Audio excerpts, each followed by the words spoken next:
अल्लाह या अल्लाह जल्ल जलालहू या रहमान या रहीम या करीम रब ओ मुंहिंजा मौला अॼो को साईं बाबा मोहम्मद सजन पढ़ियो साईं जो ख़ैर बाबा मेहर दिन साबिर अली अली नवाज़ साईं जो ख़ैर दस्तगीर जी यारें अॼो की ग़ुलामी ख़ैर पंहिंजी बारगाह में उहद जबल जेॾो लिखण क़बूल फरमा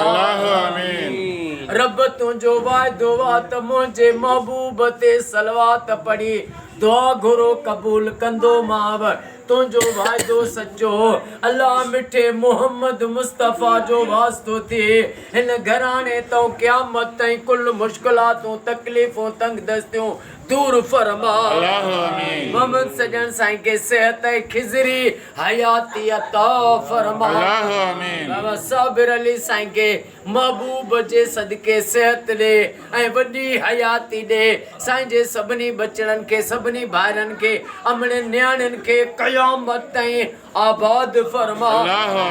इन्हनि जे रोज़ी रिज़्क़ इज़्ज़त में बरकतूं अता फरमा इन्हनि जे जेके बि दिलनि में जाज़ तमन्नाऊं आहिनि उहे पूरियूं फरमा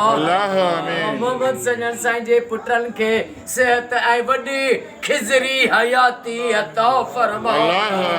असांजे जमात जे निगरान साईं अरबाब अली मेतलो साईं जा बच्चा घर आबाद फरमा बाबा हाजी अल्लाह वधायो भंड साईं खे साईं जे बचड़नि खे सेहत ऐं वॾी हयाती अता फरमा गुलाम मोहम्मद सियाल साईं खे ओ मौला साईं जे बचड़नि खे सेहत ऐं वॾी हयाती अता फरमा अब्दुल हक नारे जो नाथ ख़ान साईं गुलाम शबीर अब्बासी साईं मोहम्मद इसाक साईं जुमले जेके भी दुआ में शरीक आहियूं अॼु असां सभिनी जो बेड़ो तार अल्लाह अकबर जी जवानीअ जो वास्तो थी ईरान खे फतेह अता फरमा ईरान जे दुश्मन ट्रम्प ऐं नेतन्याहू के अमेरिका इसराइल के निस्तो नाबूद फरमा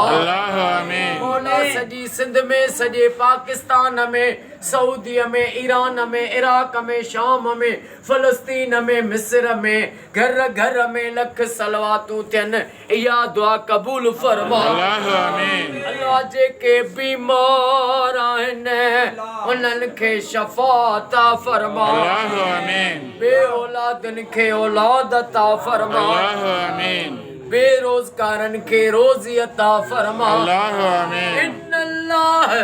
व मलाइकतहू युसल्लूना अलन नबी या अय्युहल्लज़ीना आमनू सल्लु अलैहि व सल्लिमू तस्लीमा अल्लाहुम्मा सल्लि अला मुहम्मद व आले मुहम्मद ला इलाहा इल्लल्लाह मुहम्मदुर रसूलुल्लाह नारे हैदरी